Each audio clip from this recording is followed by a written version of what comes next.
నమస్తే. Welcome to our channel. సూర్య ఉపాసకులు sun spiritual society founder Vikramaditya గారు ఉన్నారు. వారితో మాట్లాడదాం. నమస్తే సార్. సూర్యోసం తల్లి. సార్ సంక్రాంతి వెళ్లారు. సంక్రాంతికి చక్కగా ఊరు వెళ్లారు. అన్నీ చాలా బిజీగా ఉన్నారు. నేను ఫోన్ చేస్తే కూడా అసలు చాలా బిజీ ఉన్నారు. ఆత్మీయులందరినీ కలుస్తున్నానమ్మా. ఆయన వాళ్ళందరితో కష్ట సుఖాలు పంచుకుంటున్నామన్నారు. ఆనందమే వేరు సార్ నిజంగా.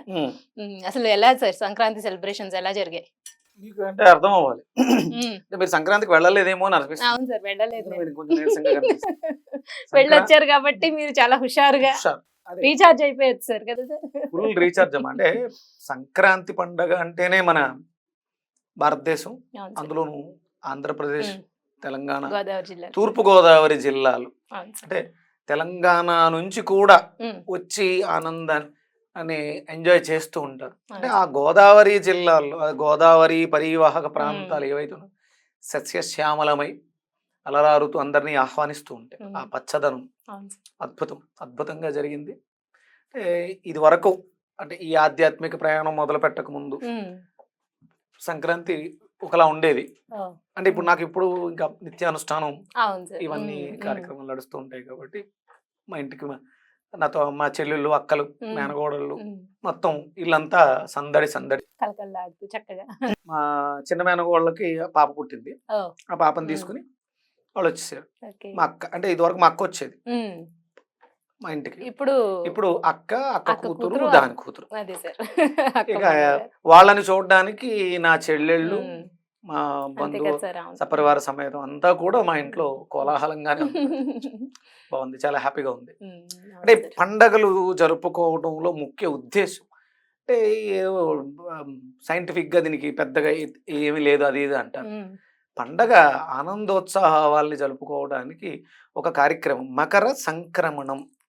సూర్యుడు ఉమ్, ప్రతి నెలలో కూడా రాశి మారతాడు. అంటే ఆయన ఏం మారడు, ఆయన అక్కడే ఉంటాడు. ఉమ్, ఆయన చుట్టూ ఉన్నటువంటి గ్రహస్థితులు, గ్రహాలు, అంటే ఆయనలోంచి వచ్చేటువంటి కిరణాలు, ఉమ్, వాటిల్లో వచ్చేటువంటి మార్పు, ఏదో రాశిలో అంటే వక్రీకరిస్తూ మాట్లాడుతూ సూర్యుడు ధనస్సులోంచి మకరంలోకి మారటం, ఇలా వక్రీకరిస్తూ అది అది కాదు యథార్థం. ఉమ్, ఇవి మనం దాని గురించి మనం మాట్లాడుకోవడానికి మరి ఇంకోసారి అదే పూర్తిగా సార్. వివరణ ఇస్తాను. అంటే ఉమ్, గ్రహాలు ఎలా మారతాయి, ఆ ఉమ్. ఇచ్చేటి ఏంటి అని మనం మాట్లాడుకోవచ్చు. చెప్పండి. అయితే ఇప్పుడు ఒక ప్రశ్న సార్, ఏంటంటే కలియుగంలో కుబేరుడు అనుగ్రహం కలగాలి అంటే ఎప్పుడు లక్ష్మీదేవి అనుగ్రహం గురించి ఎక్కువ మాట్లాడుతూ ఉంటాము. కాకుండా కుబేరుడు అనుగ్రహం కలిగి కుబేరుడు మనకి సర్వ సంపదలు ఇచ్చి మనల్ని అపర కోటీశ్వరంలో లేకపోతే అన్ని ఇవ్వాలి జీవితంలో అనుకుంటే అసలు కుబేరుణ్ణి ఎలా ఆరాధించాలి సార్? గుడ్. కలియుగంలో అని మీరు మొదలెట్టారు. ఉమ్, కలియుగంలో కుబేరుడు అనుగ్రహాన్ని పొందిన వాళ్ళు ఎవరు? వెంకటేశ్వర స్వామి కదా సార్. Yes. అంటే ఆయన వెంకటేశ్వర స్వామి కుబేరుడి యొక్క అనుగ్రహాన్ని ఉమ్, పొంది ఏం పొందారు? లక్ష్మీదేవిని అంటే అప్పు తీసుకుని పెళ్లి చేసుకున్నారు, లక్ష్మీదేవినే కదా సార్ పొందారు. ఉమ్, అంటే ఈయన దగ్గర సంపద లేదు. లక్ష్మీని వివాహం చేసుకోవాలంటే ఆ సరి ఉమ్, సమానత్వం, సంపద లేనివాడు, ఏమీ లేనివాడు. ఆవిడ తల్లి గారు వకులమాత, వకులదేవి పుత్రుడుగా అప్పటి ఉమ్, వరకు సాధారణమైనటువంటి జీవితాన్ని గడుపుతున్నటువంటి వ్యక్తి పద్మావతి లక్ష్మీదేవి అమ్మవారిని ఉమ్, వివాహం ఆడాలి అంటే దానికి తగ్గట్టుగా ఏముంది నీ దగ్గర అన్నప్పుడు కుబేరుడి దగ్గర ఉమ్, అప్పుగా తీసుకున్నారు. ఆ వివాహానికి అయ్యే ఖర్చులు అనుకోవచ్చు, ఉమ్, లేకపోతే సంపద అనుకోవచ్చు. ఆయన ఇప్పటికీ వడ్డీ కడుతున్నారు అంటారు. అవును సార్. ఇది మనకి కలియుగం ప్రారంభంలో ఆ శకం ఏదో ఉంటుంది, ప్రారంభ ఉమ్, శకంలోనే. ఎన్ని కోట్లు అప్పు తీసుకున్నాడు ఆయన మరి, ఈ అమ్మ ఎంత అడిగిందో ఉమ్, ఆయనే. అవును సార్. ఇప్పటికీ ఉమ్, కోట్లు హుండీలో పడుతూ ఉన్నాయి, మరి ఎంత వడ్డీ కడుతున్నారు అవును ఏంటో సార్. తెలియదు. ఉమ్, అంటే మీకు అలా మనల్ని నమ్మి మనకు అప్పిచ్చేవాళ్ళు కావాలి. ఉమ్. అప్పిచ్చేవాళ్ళు కావాలా? సంపద కావాలా? సంపదే కావాలి సార్. అంటే లక్ష్మీదేవి యొక్క సంపదకి ఉమ్, ఈయన ఒక లీడర్ అన్నమాట. ఉమ్, కుబేరుడికి ఆధిపత్యాన్ని ఇచ్చారు. పరమేశ్వరుడే పెడతారు ఈయన్ని. ఉమ్. కుబేరుడిని ఆధిపత్యాన్ని ఇస్తారు. ఓ, లక్ష్మీదేవి యొక్క సంపదకి ఈయన ఒక అకౌంటెంట్ అన్నమాట. ఉమ్, అంటే ఈవిడ ఎలాగేస్తుంది మనకి, అవును కానీ సార్. ఇక్కడ ఆ చిన్న సైన్, ఉమ్, ఈయనకు 100 కోట్లు ఉమ్, ఇవ్వాలి అనేదాన్ని. మరి అంటే కుబేరుడు అనుగ్రహం పొందడానికి వెంకటేశ్వర స్వామి కలియుగ ప్రారంభంలో ఏమైనా చేశారా? ఉమ్, అవును కదా సార్. మనం మరి ఆలోచించాల్సింది. చెయ్యకుండా ఎవరు ఊరికనే ఎందుకు ఇస్తారు సార్? ఏదైనా చేసే కుబేరుడు ఉంటారా? కుబేరుడితో అప్పు ఉమ్, అడగాలి. వీళ్ళు అప్పు ఏమన్నా అప్పు కావాలంటే ఉమ్, అప్పు తీసుకోవడానికి నీ దగ్గర ఏముంది? అదే కదా సార్. అవును. ఓ 1,00,000 కావాలి, ఉమ్, ఏమన్నా ల్యాండ్ పెడతావా, గోల్డ్ పెడతావా, లేకపోతే ఎవరన్నా 10 లక్షల రూపాయలు ఉమ్, షూరిటీ ఉంటారా అంటే 1 లక్ష రూపాయలు అప్పు. మరి ఆయన ఏం పెట్టి ఏం చూసి ఇచ్చారు? కుబేరుడు వెంకటేశ్వర స్వామికి 1,00,00,000 ఇచ్చారు అప్పట్లో, అదే సార్ 10 అవును కోట్లు ఇచ్చారు, అప్పట్లో 100 కోట్లు ఇచ్చారో తెలియదు. అది ఇవ్వాలంటే ఈయన ఏం షూరిటీ చూపించుంటారు? ఉమ్. ఎవరికైనా అవగాహన ఉందా? నాకైతే లేదు సార్. నిజంగానే ఏం చూపించుంటారు? ఇప్పుడు మీరు అడుగుతుంటే నాకు ఆశ్చర్యంగా అనిపించింది. అంటే ఇప్పటి వరకు ఆలోచన కూడా లేదు. అదే ఇప్పుడు అది ఎవరైనా నిజమే మనం మీరు చెప్పింది. బ్యాంకుకి ఆ వెళ్ళినా అర్హత ఎక్కడికి వెళ్ళినా అవును సార్. ఆ ఏదో అర్హత కూడా సాధించాడు ఆయన. మనకి వెంకటేశ్వర స్వామి వైభవం ఉమ్, చదువుతూ ఉన్నప్పుడు ఈయన వైకుంఠం విడిచి లక్ష్మీదేవి వెళ్ళిపోయిన తర్వాత కిందకి భూమి మీదకి వచ్చేసిన తర్వాత భూలోకంలో. ఉమ్, ఆయన ఒక చెట్టు కింద విశ్రమిస్తారు ఉమ్, అలిసిపోయి. ఉమ్, అప్పుడు పుట్ట పోసేస్తుంది. అంటే అవును ఆయన సార్. ఎంత గాఢంగా నిద్రపోయారు, ఉమ్, పుట్ట పోసే అంత. ఉమ్, అప్పుడు ఆయన లోపల ఆకలితో అలమటిస్తూ ఉంటే ఒక గోమాత వెళ్ళి గోమాత నుంచి పాలు పాలిస్తుంది కదా సార్. క్షీరాన్ని ఇస్తుంది. అవును. ఉమ్, అప్పుడు శక్తిని కూడగట్టుకుని అందులోంచి బయటకు వస్తారు. ఉమ్. అది ఇంకా తర్వాత ఆవు పాలు ఆ పోయడంతో ఆ అదే యజమాని వచ్చి అవును పుట్టను సార్. తవ్వడం ఉమ్, ఇవన్నీ జరుగుతాయి. ఆ తలకు దెబ్బ తగులుతుంటే ఉమ్, ఆయన అలా వెళ్ళిపోవటం. ఇక మనకి ఈ మిగతా కథ అంతా వెళ్తూ ఉంటుంది. అంటే నేను కొన్ని రీసెర్చ్లు చేశాను దీని మీద. ఉమ్, ఉమ్, మనకి కీరో అని ఒక సైంటిస్ట్, కీరో ఉమ్, ఆయన పేరు కీరో. ఉమ్. మనకి రాధేశ్యామ్ సినిమా చూసారా? అవును సార్. ఉమ్, ఆయన చేయి చూసి ఉమ్. హస్తరేఖ పామ్ హిస్టరీ పామ్ చెప్తా. హిస్టరీ చెప్తూ ఉంటారు. అవును సార్. ఉమ్, అంత శక్తి అంటే ఎలా చూస్తే జరగబోయేదని కనిపిస్తుంది ఉమ్, అనే దానికి ప్రతీక ఏంటంటే కీరో అనే ఆయన 3 సంవత్సరాల పాటు ఆవు పాలు మాత్రమే సేవించారు. అంటే అన్నం కూడా ఆవు పాలతోటి తిన్నారు, ఇంకేమి తినకుండా. ఓ ఉమ్, అంటే నేను రీసెర్చ్ ఏం చేశానంటే ఈ మధ్య నేను పాలన్నం తినడం మొదలు పెట్టాను. ఉమ్, ఉమ్, అంటే మనం ఆధ్యాత్మిక అభివృద్ధి చెందాలి అంటే అంటే గోవు పంచగవ్యాలు అంటారు. ఉమ్. గోమాతలో లభించే వాటిని పంచగవ్యాలు. అవును. 5 గకారాత్మక శక్తులవి. ఉమ్. ఘ అంటే గణపతి, ఉమ్, గకారము, ఉమ్, గుణాత్మక శక్తి అది. ఉమ్. ప- పంచగవ్యాలు. పంచగవ్యాలు ఉమ్, 5 అవును అంటే సార్. గోక్షీరము, గోఘృతము, గో గోమయము, మూత్రము, ఉమ్, గో మూత్రము, పంచకము, ఉమ్, అవును ఇలా సార్. అంటే ఆవు మూత్రము, ఉమ్, గోమూత్రము, ఉమ్, ఆ, గోదది, ఆవు ఉమ్, పెరుగు, ఆవు ఉమ్, పాలు, ఆవు పేడ, ఆవు మూత్రము, ఆవు వెన్న, ఉమ్, ఇవన్నిటిని కలిపితే పంచగవ్యము అవుతుంది. అవును సార్. అంటే 5 రకాల గకారాత్మక శక్తులు. అందులో గో ఘృతము, అందులో గో ఘృతం అనే దాంట్లో 2 గాలు ఉన్నాయి. ఉమ్, అంటే ఘృతము వృద్ధయేత్ బుద్ధి. ఉమ్, ఎవరైతే ఆవు యొక్క నేతిని విరివిగా వాడతారో ఉమ్, వాళ్ళ బుద్ధి వికసిస్తుంది, చేసే పనులలో అభివృద్ధిని సాధిస్తారు. ఉమ్, పంచగవ్య ప్రాసన. ఇక్కడ ఆయన ఫస్ట్ వెంకటేశ్వర స్వామి ఆవు పాలని మాత్రమే పుట్టలో ఉండి స్వీకరించారు, ఇంక వేరే ఏం లేదు కదా. ఉమ్. అంటే మనం సంపన్నులం కావాలంటే ఆవు పాలని స్వీకరించాలి ఓ ఫస్ట్. గ్రేట్. ఉమ్, ఆయన చేసింది అదే. ఇక ఉమ్, తర్వాత ఆయన చేసిన సాధన ఎప్పుడైతే బుద్ధి వికసించిందో యాజ్ఞవల్క మహర్షి యొక్క అనుగ్రహాన్ని పొంది ఆయన ఆశీర్వాదాన్ని తీసుకుని ఆయన అడిగారు అప్పుడు, ఏంటి నీ పరిస్థితి అంటే, ఉమ్, నువ్వు దీక్ష తీసుకో నాయనా అని గురువు గారు చెప్పడం జరిగింది. ఉమ్, అప్పుడు ఆయన 12 సంవత్సరాల పాటు పుష్కరం కాలం, అంటే అప్పట్లో ఉన్న ఉమ్. పరిస్థితుల ప్రకారం 12 సంవత్సరాలు కఠోరమైనటువంటి దీక్ష చేశారు వెంకటేశ్వర ఓ, స్వామి. ఒకళ్ళు మాత పుత్రుడిగా మాత్రమే, 12 అప్పటికి ఇంకా సంవత్సరాలు. వెంకటేశ్వర స్వామి ఉమ్, కలియుగ దైవం అవ్వలేదు ఆయన. 12 సంవత్సరాలు అక్కడ మీకు తిరుచానూరు అమ్మవారి దగ్గర ఒక కొలను ఉంటుంది. ఉమ్, ఆ సరస్సులో స్నానం చేయటం, అందులో సంధ్యావందనం చేయటం, అందులో వికసించినటువంటి పద్మాలను తీసుకొచ్చి ఒక మూర్తిని ఆయన తయారు చేసుకుని ఆ మూర్తి పాదాల దగ్గర పెట్టి నమస్కరించడం, గో గో ఉత్పత్తులు, ఈ పంచగవ్యాలు ఈ వీటిని స్వీకరించడం, గోవులు ఆవుల్ని కాచుకుంటూ వాటితో సావాసం. అంటే గోమాతని సంరక్షించి ఆయన చేసినటువంటి గోవిందుడి సేవ చేశాడు ఆయన. ఉమ్. కలియుగదైవం వెంకటేశ్వర స్వామి చేసిన సేవ గోవిందుడు. ఉమ్, గోవులతో ఉంటూ గోఘృతాన్ని స్వీకరిస్తూ గోమయాన్ని వాటిని వాడుకుంటూ గోవిందుడి సేవ. ఎవరా గోవిందుడు అంటే సూర్యనారాయణమూర్తి మాల వేసుకున్నారు ఆయన. పద్మం ఏ రంగులో ఉంటుంది? పింక్ కదా సార్. ఈ పద్మాలని ఆ గోవిందుడికి సమర్పించేవారు. అందుకని గోవింద నామం అంటే ఇష్టం. ఈయన గోవిందుడు కాదు, ఆహా, ఓకే, ఓకే. వెంకటేశ్వర స్వామికి ఉమ్, గోవింద నామం అంటే గోవిందనామాలు ఇష్టం. ఆయన పేరు అంటే. వెంకటేశ్వరుడు, ఒకరి మాత కొడుకు. ఉమ్, గోవింద గోవింద అంటే ఎందుకు ఇష్టం అంటే ఆయన సేవించింది గోవిందుడిని. ఓ, అందుకని ఇష్టం. ఆ గోవిందుడి సేవ చేయడం అది మనం అంటే ఉచ్చరిస్తే ఇప్పుడు అవును సార్. రామనామం అంటే హనుమంతుల వారికి ఇష్టం. ఆయన పేరు రామ కాదు కదా, అవును. రామరామ్ అంటే రాముడు అంటే ఉమ్, ఆయనకి ప్రీతి కాబట్టి ఆయనకి ఇష్టం. అవును సార్. మరి ఆ రాముడు తరించడానికి సీతాదేవిని తెచ్చుకోవడానికి ఉపకరించిన మంత్రం ఏంటి? ఆదిత్య సూర్యుడు. హృదయ అవును, పారాయణ. ఆదిత్య హృదయం. అప్పుడు హనుమంతుల వారికి రామనామం అంటే ఇష్టం. రాముల వారు తరించడానికి ఉపయోగపడినటువంటి ఆదిత్య హృదయం అంటే ఉమ్, ఇంకా ఇష్టం. అవును సార్. ఇక్కడ మనం తీసుకోవాల్సింది ఏంటంటే, అంటే అప్పట్లో కలియుగం ప్రారంభంలో 12 సంవత్సరాలు చేయాల్సి వచ్చింది, కానీ ఇప్పుడు మనం 12 నెలలు చేయొచ్చు, 12 నెలలు. 12 రోజులు చేయొచ్చు. ఎలా సార్? అంటే ఆరాధన ఎలా? అదే ఇక్కడ మనం అది మీకు చెప్పేది అదే. ఇక్కడ అందుకని ప్రధానంగా గులాబీ రంగు అంటే ఆయనకి చాలా ఇష్టం. ఓ. లక్ష్మి లక్ష్మీదేవి విష్ణుమూర్తికి, అంటే విష్ణుమూర్తి అంటే లక్ష్మీదేవికి చాలా ఇష్టం. మనం లక్ష్మి కావాలి అని తాపత్రయపడతాం. అంటే మనం కోపము, ద్వేషము, పగ వీటితో ఉంటే లక్ష్మీదేవి మన దగ్గర ఉండదు. విష్ణుమూర్తి తత్వాన్ని మనం అనుసరించగలిగితే ప్రేమతత్వాన్ని, అంటే ప్రేమకి ప్రతీక ఏం రంగు? పింకే కదా సార్, గులాబీ గులాబీ రంగు. రంగే చెప్తారు. అందుకని అంటే మనకి జ్యోతిష్ శాస్త్రంలో పంచమ స్థానాన్ని ప్రేమ స్థానం కింద చెప్తారు. పిల్లల స్థానం, విద్యాస్థానం అని చెప్తారు. ఆ పంచమాధిపతి రవి సూర్యనారాయణమూర్తి, ఆయన ప్రేమకి ప్రతీక కాబట్టి గులాబీ రంగు వర్ణం అంటే ఆయనకి చాలా ఇష్టం అని చెప్తుంది శాస్త్రం. అలాంటి ఆయనలో ఇంద్రధనుసు 7 రంగులు ఉంటాయి. అందులో కొన్ని రంగుల యొక్క మేళవింపు మనకి గులాబీ వర్ణాన్ని ఇస్తుంది. అది చూసిన వెంటనే ఆహ్లాదకరంగా ఉంటుంది.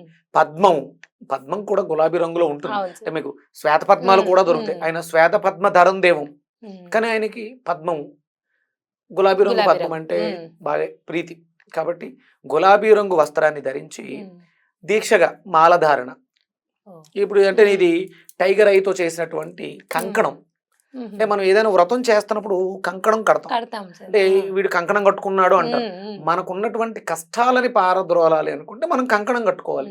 నేను కొన్ని రోజులు, కొన్ని నెలలు దీక్షగా ఉంటాను, నేను ఆహారానికి లోబడి నోటి జిహ్వాచాపల్యం కోసం కాకుండా జీవితం యొక్క అర్థాన్ని తెలుసుకోవడం కోసం కంకణం కట్టుకుంటున్నాను. సూర్య సాధనతో, సూర్య ఆరాధనతో ఆయన సామాన్య ఒకలమాత కొడుకుగా ఉంటూ లక్ష్మీదేవిని వివాహం చేసుకుని కలియుగానికే దైవమై 7 కొండల మీద కొలువై ఉన్నాడు. అంటే ఆయన చేసిన సాధన ఆయన్ని అక్కడ కూర్చోపెట్టింది. అంత అవసరం లేదు మనకి ఆయన దగ్గరికి వెళ్ళడానికి, ఎలాంటి కష్టాలు లేకుండా ఆయన అనుగ్రహాన్ని పొందడానికి, వెంకటేశ్వర స్వామి అనుగ్రహాన్ని పొందడానికి. అంటే సూర్య ఆరాధన చేయడం ద్వారా విశేషమైనటువంటి కీర్తి ప్రతిష్టలు వస్తాయి, ఆరోగ్య ఐశ్వర్యాలు వస్తాయి, సంపదలు. అంటే కుబేరుడు ఏమీ అడగకుండా మనకి సంపదలు ఇచ్చే స్థితికి చేరుకుంటాము. అంటే సూర్యుడి యొక్క కిరణాలకి గోవులు అని పేరు. గోవులు, సూర్యుడి కిరణాలకి గోవులు అని పేరు. ఆవుకు కూడా గోవు అని పేరు, సాధు స్వభావం కలిగి ఉంటుంది కాబట్టి. అందుకని ఆయన కలిగిన వాడు కదా ఇంద్రుడు. ఎవరు? సూర్యుడు, గోవిందుడు. కిరణాలు, ప్రేమమైనటువంటి కిరణాలు కలిగిన వాడు గోవిందుడు.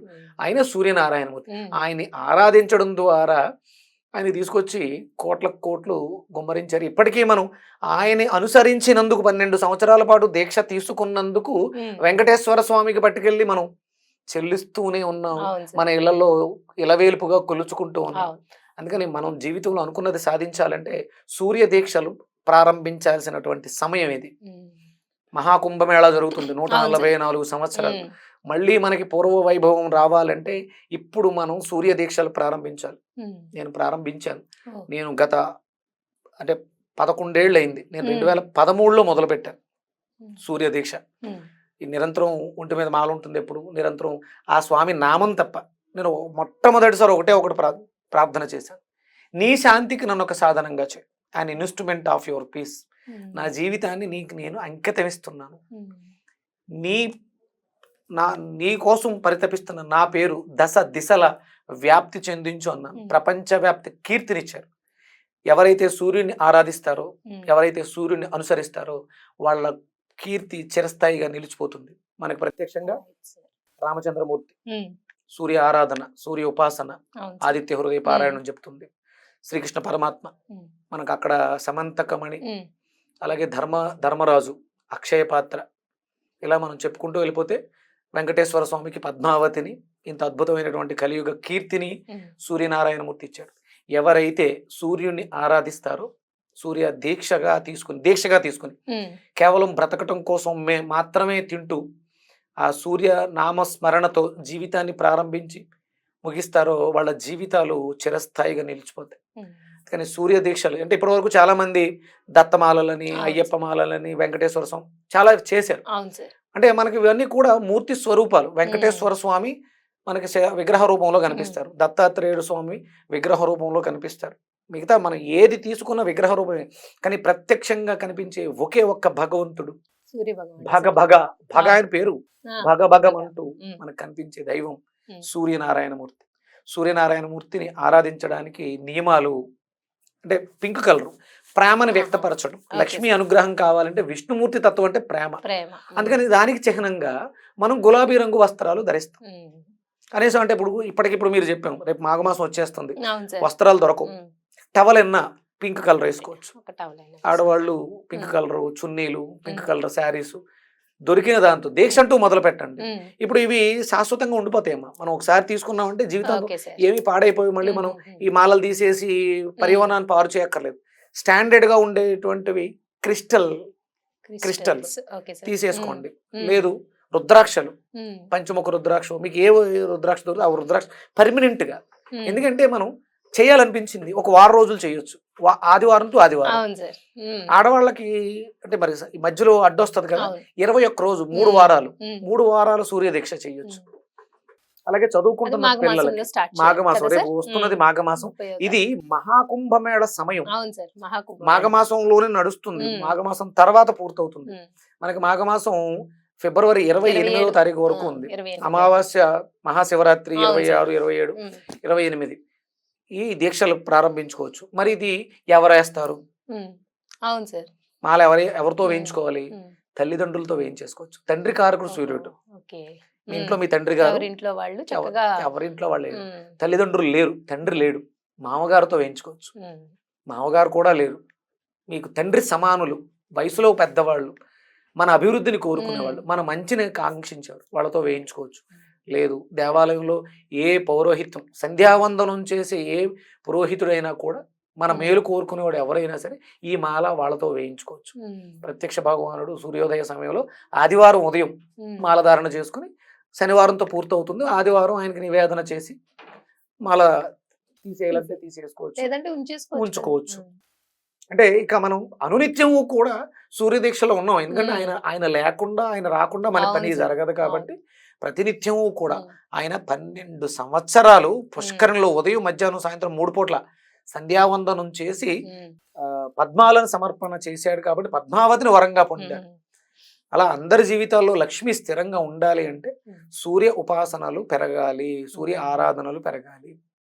అంటే ఇప్పుడు నా నిత్యకృత్యం ఏంటంటే నిత్యాగ్నిహోత్రం సూర్యుడి ఆరాధనలో ఉమ్, ప్రాతరగ్నిం ప్రాతరింద్రం హవామహే ప్రాతర్మిత్ర వరుణ ప్రాతరశ్విన ప్రాతర్భగం పూషణం బ్రహ్మనస్పతిం ప్రాత సోమామృతరుద్రం హువేమ అనే మంత్రంతో ఆయనతో మాట్లాడుకోవచ్చమ్మా. ఉమ్, ప్రాతరగ్నిం ప్రాతరింద్రం హవామహే హవిస్సులు ఇవ్వడం ద్వారా ఉమ్. అంటే అగ్ని ద్వారా ఆయనకి మనం ప్రసాదాన్ని ఇస్తాం, పరమాణాన్ని నివేదన చేస్తాం. ఉమ్, ప్రాతర్ మిత్ర వరుణ అంటే మిత్ర వరుణులు, ప్రాతర్ అశ్వినిలు అంటే మళ్ళీ ఇద్దరు అంటే రెండుగా కలిసి వచ్చిన వాళ్ళని అశ్వినిలు అంటారు. ఉమ్. మనకి సూర్యోదయ అశ్విని దేవతలు అశ్విని దేవతలు అంటే ఆ. ఇద్దరిని ఓ, ఓకే రెండుగా సార్. ఉన్న ఆహా. వారిని కలిసి వచ్చిన వాళ్ళని అశ్విని దేవతలు. ఉమ్, ఉదయిస్తున్నటువంటి సూర్యుడు, ఉమ్. సాయంత్రం వస్తున్నటువంటి చంద్రుడు, వీళ్ళిద్దరు అశ్విని దేవతలు.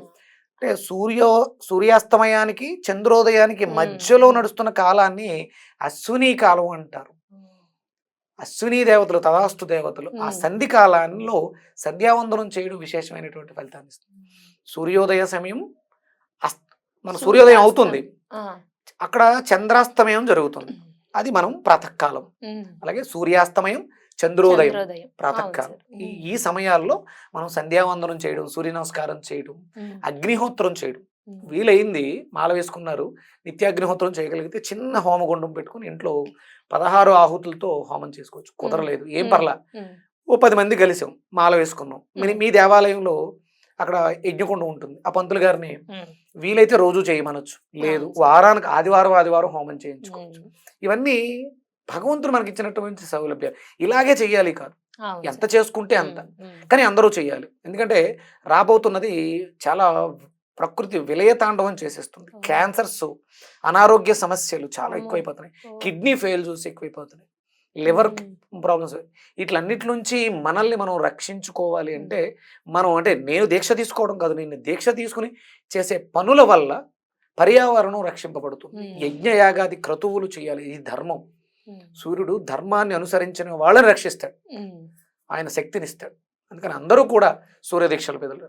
నేను ఈ మాఘమాసంలో కొవ్వూరులో ఉంటున్నాను, ఆహా. మహాసౌర యాగం చేస్తున్నాను, ఉమ్, అక్కడ ఉంటాను. ఇంట్రెస్ట్ ఉన్నవాళ్ళు, చెయ్యాలనుకున్న వాళ్ళు అక్కడికి వచ్చి నా చేతుల మీదుగా దీక్షలు తీసుకోవాలనుకుంటే రావచ్చు. అలాగే తూర్పుగోదావరి అనపర్తి గ్రామంలో నా మహాసౌర యాగం నా తల్లిదండ్రుల చేతుల మీదుగా జరుగుతుంది ఉమ్. 30 రోజుల పాటు. అదృష్టం అసలు అద్భుతం కలిసి. అక్కడికి వెళ్ళి వాళ్ళ చేతుల మీదుగా తీసుకోవచ్చు, లేదు మీ ఇంట్లో ఉన్నటువంటి మీ తల్లిదండ్రుల చేతుల మీదుగా మాల వేసుకోవచ్చు. అనపర్తి చుట్టుపక్కల లేదా ఎక్కడి నుంచి అయినా రావాలనుకున్న వాళ్ళు కొవ్వూరు వచ్చి ఆ స్వామి అనుగ్రహాన్ని పొందొచ్చు, లేదా అనపర్తి వెళ్ళి పొందొచ్చు. అమలాపురం దగ్గర విలసవెల్లి అనే గ్రామంలో కూడా మహాసౌరయాగం జరుగుతుంది 30 రోజులు. విజయవాడ దగ్గర గన్నవరం నుంచి లోపలికి చెక్కవరం అనే గ్రామంలో కూడా సూర్య దేవాలయం ఉంది. అలాగే మనకి సూర్యాపేటలో కూడా సూర్య దేవాలయం. ఎక్కడెక్కడ సూర్య దేవాలయాలు ఉన్నాయో అక్కడ ఈ దీక్ష ధారణలు ప్రారంభించాలి. యజ్ఞం యాగాది క్రతువులు జరగాలి. అప్పుడు మనం చేసేటువంటి పుణ్యకార్యాలు ప్రపంచానికి శక్తినిస్తాయి. అందరూ కూడా ప్రత్యక్ష భగవానైనటువంటి సూర్యనారాయణమూర్తిని ఆరాధించడం ద్వారా కుబేరుడి అనుగ్రహాన్ని పొందొచ్చు. వెంకటేశ్వర స్వామి చేసింది ఇదే. సార్ నిజంగా అసలు చాలా అద్భుతంగా చెప్పారు. ఎక్కడ వెంకటేశ్వర స్వామి కుబేరుణ్ణి అప్పు ఎందుకు తెచ్చాడు అసలు, అంటే తేవడానికి కూడా ఒక అర్హత ఉండాలి అనే విషయం అంటే ఇప్పటివరకు ఇప్పుడు నేనైతే ఎప్పుడూ ఆలోచించలేదు సార్, నాలాంటి వాళ్ళకి తట్టుండదు. కానీ నిజంగా చాలా అద్భుతంగా వివరించారు. అలాగే సూర్య దీక్షలు తీసుకోమని నిజంగానే ఇప్పుడు మీరు చెప్పింది వింటుంటే నిజంగానే ఇది అందరూ ఫాలో అవ్వాలి కదా అని మనసుకి పూర్వ అనిపించింది సార్. వైభవం అమ్మా ఇదంతా. మనం అవును సార్. చెప్పింది కదా పూర్వ వైభవమే. భారతదేశం అంతా కూడా పూర్వం సూర్య ఉమ్. ఆరాధనలే ఉండేవి. అవును సార్. మనకి ఇది ఫ్యాక్ట్. ప్రత్యక్షంగా కనిపించేటువంటి భగవంతుడు. ఆయన భగవంతుడు కాదు, ఒక నక్షత్రం, ఒక స్టార్. మనం ఏమనుకున్నా సరే ఉమ్. ఆయన వల్లే మనం బ్రతుకుతున్నాం అనేది వాస్తవం. అవును sir. Sun solar energy, sun ప్రాణశక్తికి source of energy, source of life, source of light, source of knowledge అన్ని సూర్యుడే. ఉమ్. అందుకని సూర్యుడిని ఆరాధించడం వల్ల, అనుసరించడం వల్ల లేదు ఇవన్నీ ఆరాధనలో. అవును సార్. ఇలాగే చెప్పాలి. ఫ్లవర్ అవును. బొకే ఇవ్వక్కర్లేదు, ఫ్రూట్స్ ఇవ్వక్కర్లేదు. ఉమ్. అది వీలుని బట్టి ఎవరికి ఏది తోస్తేది ఎంతలో చేయగలుగుతాం చేసుకోవడం ద్వారా అందరం బాగుంటాం. అవును sir. Right sir. Thank you sir. Suryasmriti.